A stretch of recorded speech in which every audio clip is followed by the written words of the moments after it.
Tarsali ITI ખાતે વડાપ્રધાન વિશ્વકર્મા યોજનાની સફળતાને 1 વર્ષ પૂર્ણ થતાં તેની ઉજવણી કરવામાં આવી હતી। વડાપ્રધાન વિશ્વકર્મા યોજનાની સફળતાને આજે 1 વર્ષ પૂર્ણ થયું છે, ત્યારે આજે આ યોજનાની તરસાલી આઈટીઆઈ ખાતે ઉજવણી કરાઈ હતી, જેમાં સાંસદ ડોક્ટર હિમાંગ જોશી ઉપસ્થિત રહ્યા હતા। આજે વડાપ્રધાન લાભાર્થીઓ સાથે વર્ચ્યુઅલ વાતચીત કરશે અને ગુજરાતના 3 જિલ્લામાં વડોદરાની પણ પસંદગી કરાઈ છે। આ કાર્યક્રમમાં સાંસદ ડોક્ટર હિમાંગ જોશીએ સૌપ્રથમ વૃક્ષારોપણ કર્યા બાદ દીપ પ્રાગટ્ય કર્યું હતું અને ત્યારબાદ વિડીયો કોન્ફરન્સ યોજવામાં આવી હતી।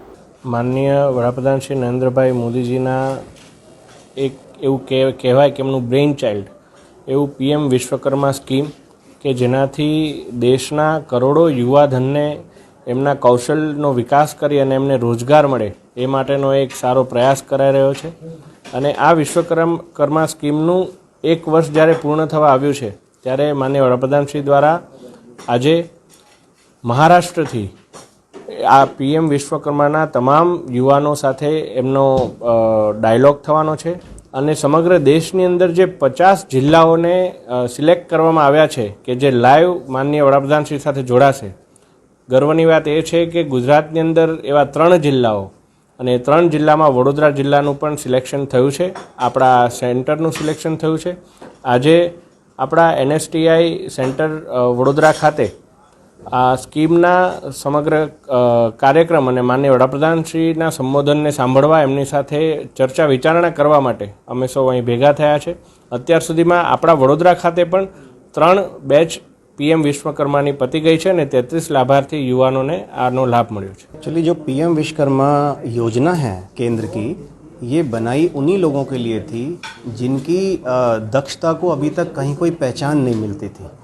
तो ऐसे जो लाभार्थी हैं जिन्होंने पिछले 1 साल में ये प्रोग्राम में लाभ लिया है, पूरे भारत के ऐसे लाभार्थियों के साथ हमारे जो बड़े प्रधान साहब हैं नरेंद्र मोदी जी, उनका आज एक संवाद होगा। ये सारा प्रोग्राम ऑनलाइन रखा गया है। प्रधानमंत्री जी वर्धा महाराष्ट्र के मंच से पूरे भारत के जो लाभार्थी हैं उनके साथ जुड़ेंगे। हमारे लिए सौभाग्य की बात है कि वडोदरा में हमारा जो नेशनल स्किल ट्रेनिंग इंस्टीट्यूट है उसका भी चुनाव इस प्रोग्राम के लिए किया गया है।